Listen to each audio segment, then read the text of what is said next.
Ma question s'adresse à Monsieur le ministre de l'Éducation nationale et de la jeunesse. Monsieur le ministre, nous avons appris avec stupeur, comme de nombreux parents d'élèves, enseignants et élus locaux, l'ampleur des suppressions de postes prévues pour la carte scolaire 2023.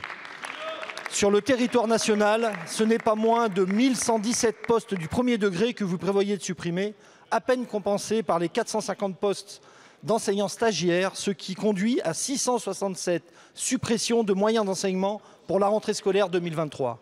Et ces suppressions se font de façon brutale, bien souvent sans concertation avec les élus locaux. Dans mon seul département de l'Allier, 29 suppressions, quand en Seine-Saint-Denis, sur la seule ville de Saint-Denis, ce sont 22 suppressions, ou dans le Pas-de-Calais, avec 73 suppressions de moyens éducatifs. Les conséquences de ce désengagement de l'État sont désastreuses pour les familles, pour les enfants, pour la communauté éducative, tout comme pour l'éducation prioritaire. C'est un choix purement politique que de contraindre les moyens dédiés à l'enseignement, alors que dans le même temps, votre gouvernement n'hésite pas à augmenter de 50% les budgets de l'armée. Nos campagnes et nos quartiers ont déjà connu le départ de tant de services publics. Votre rôle n'est pas d'organiser le déclin de certains territoires, mais de garantir leur attractivité. De plus, ces fermetures sonnent comme une trahison faite aux élus locaux et aux communes que vous étiez bien content de trouver pour gérer la crise Covid. Mais c'est aussi un gaspillage considérable d'argent public, puisque bon nombre de ces fermetures interviennent après des investissements de réhabilitation d'écoles financés par les collectivités et l'État lui-même.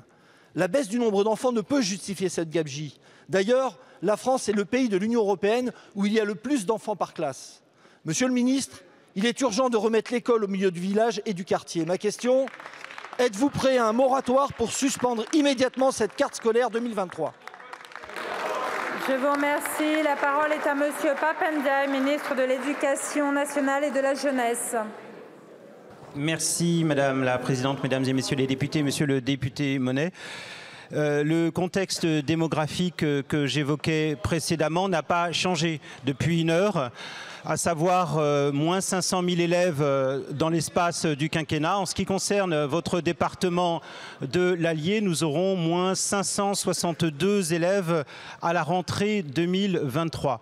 Des modifications de la carte scolaire sont donc prévues et elles sont discutées actuellement avec les élus, y compris avec les parlementaires, puisque vous avez été reçus, je crois, par la directrice académique. En tenant compte de cela, nous faisons de telle sorte aussi que le taux d'encadrement s'améliore. En d'autres termes, le ratio entre professeurs et élèves s'améliore, y compris dans votre département de l'Allier pour le premier degré. Des ajustements vont être encore opérés d'ici au mois de juin et également au mois d'août, quelques jours avant la rentrée scolaire.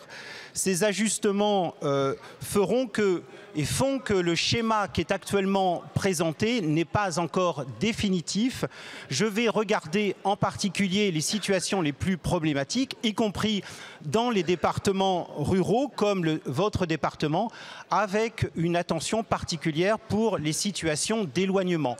Le gouvernement est attentif aux situations rurales. Vous n'avez pas le monopole de ces situations. Nous y sommes aussi attentifs que vous. Nous fermons des classes, bien entendu, en tenant compte de la baisse des effectifs scolaires, mais nous le faisons avec discernement et en collaboration avec les élus locaux, avec qui j'échange de manière très régulière. Je peux vous le garantir et nous allons le faire d'ici au mois de juin. Je vous remercie beaucoup, Monsieur le ministre. Monsieur Monnet. Pour les élus locaux, le compte n'y est pas. Et quand on veut faire de l'enseignement de qualité, Monsieur le ministre, on ne gère pas l'école avec des chiffres et des ratios. Je vous remercie.